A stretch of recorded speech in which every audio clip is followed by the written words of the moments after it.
Finally, we have Angelista, Nashon, Sijaona from Virginia Commonwealth University.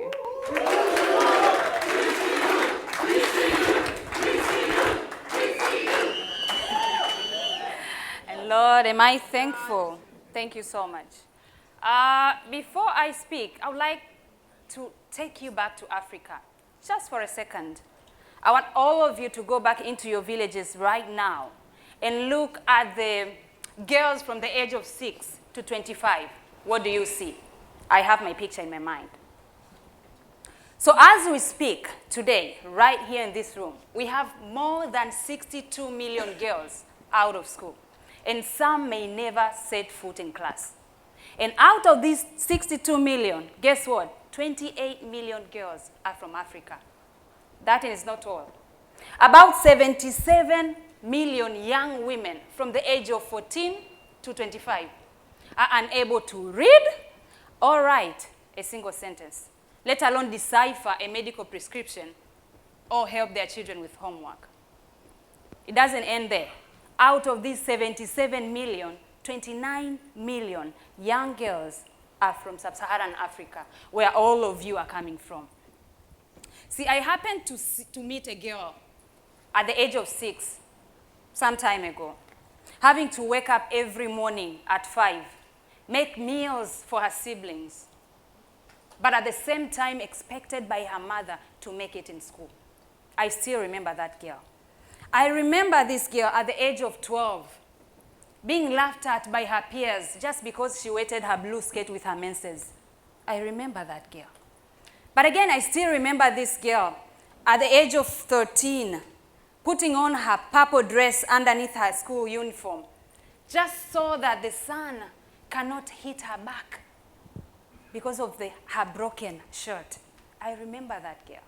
I remember this girl at the age of 14, holding her 2 younger sisters' hands in the middle of the night, seeking shelter just because her mother, like so many other nights, had received a beating from her father. I remember this girl. But again, I see this girl in that very moment of despair. She can listen to nothing than her cry of her mother and her mother trying to be brave. In that moment, this girl tells her mother, "Mama, when I grow up, I'll be a lawyer. And when that happens, I'll defend the rights of children and women." Fast forward 10 years later, I see this young woman going back and forth to serve her mother from that very abusive marriage and get a divorce for her mother. I still remember that girl. Just last year, I saw this girl again running for office in her country just to make that dream a reality. I still remember this girl. That young woman is standing before here today.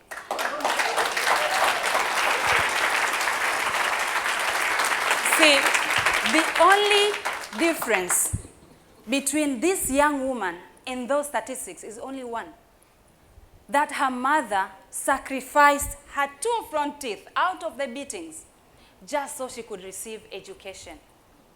That is the only difference.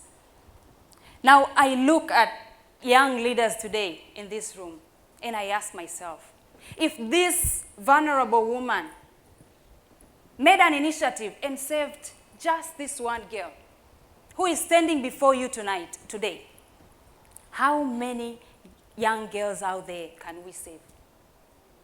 I ask myself, are we going to stand here and watch, or are we going to act? My answer is no. We go to act, and the acting is now. Now, as I look at you, you're the cream.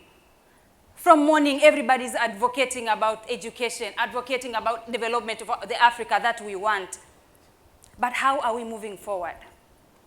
I look at you today and I think, if every individual in here devotes herself or himself to just push one girl, how many girls will MWF 2016 put to school?